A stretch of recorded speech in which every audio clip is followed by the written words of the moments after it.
आप सबको श्रावण मास की हार्दिक शुभकामनाएं। कहते हैं भगवान शंकर को श्रावण का ये मास बहुत अधिक प्रिय है। जो लोग भगवान महादेव की इस श्रावण मास में पूजा पाठ करते हैं, उनकी आराधना करते हैं, उन्हें मोक्ष की प्राप्ति होती है। आज से मैं आपको इस श्रावण मास में भारत में स्थित 12 ज्योतिर्लिंगों की कथा सुनाऊंगी।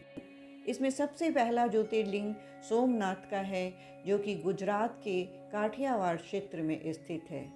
आइए सुनते हैं सोमनाथ की कथा। दक्ष प्रजापति की 27 कन्याएं थीं। उन सभी का विवाह चंद्रदेव के साथ हुआ था, किंतु चंद्रमा का समस्त अनुराग और प्रेम उनमें से केवल रोहिणी के प्रति ही रहता था। उनके इस कृत्य से दक्ष प्रजापति की अन्य कन्याएं बहुत ही अप्रसन्न रहती थीं। उन्होंने अपनी यह व्यथा कथा अपने पिता को सुनाई। दक्ष प्रजापति ने इसके लिए चंद्रदेव को अनेक प्रकार से समझाया, किंतु रोहिणी के प्रेम से वशीभूत उनके हृदय पर इसका कोई प्रभाव नहीं पड़ा। अंत में दक्ष ने क्रुद्ध होकर उन्हें क्षयग्रस्त हो जाने का शाप दे दिया। इस शाप के कारण चंद्रदेव तत्काल क्षयग्रस्त हो गए। उनके क्षयग्रस्त होते ही पृथ्वी पर सुधा शीतलता वर्षण का उनका सारा कार्य रुक गया। चारों ओर त्राही त्राही मच गई। चंद्रमा भी बहुत दुखी और चिंतित थे। उनकी प्रार्थना सुनकर इंद्रादि देवता और वशिष्ठ आदि ऋषिगण उनके उद्धार के लिए पितामह ब्रह्मा जी के पास गए। सारी बातों को सुनकर ब्रह्मा जी ने कहा, चंद्रमा, अपने शाप विमोचन के लिए अन्य देवों के साथ पवित्र प्रभास क्षेत्र में जाकर मृत्युंजय भगवान शिव की आराधना करें।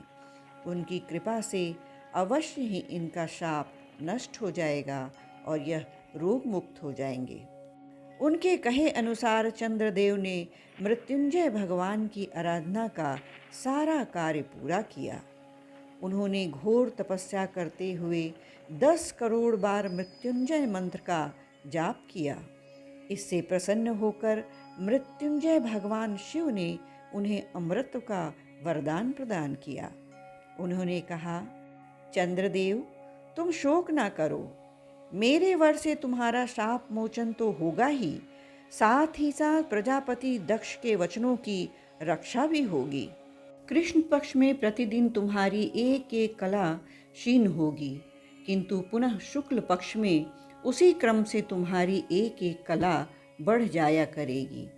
इस प्रकार प्रत्येक पूर्णिमा को तुम्हें पूर्ण चंद्रत्व प्राप्त रहेगा। चंद्रमा को मिलने वाले इस वरदान से सारे लोकों के प्राणी प्रसन्न हो उठे। सुधाकर चंद्रदेव पुनः 10 दिशाओं में सुधा वर्णन का कार्य करने लगे।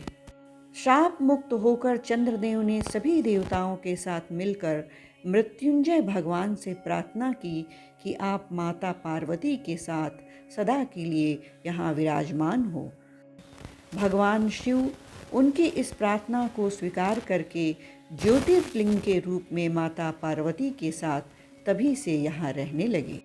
इस ज्योतिर्लिंग की महिमा महाभारत, श्रीमद् भागवत तथा स्कंद पुराण में भी किया गया है। चंद्रमा का एक नाम सोम भी है। उन्होंने भगवान शिव को ही अपना नाथ स्वामी मानकर यहाँ तपस्या की थी। इस कारण इस ज्योतिर्लिंग को सोमनाथ कहा जाता है। ये थी कथा सोमनाथ में विराजित महादेव की। हर हर महादेव।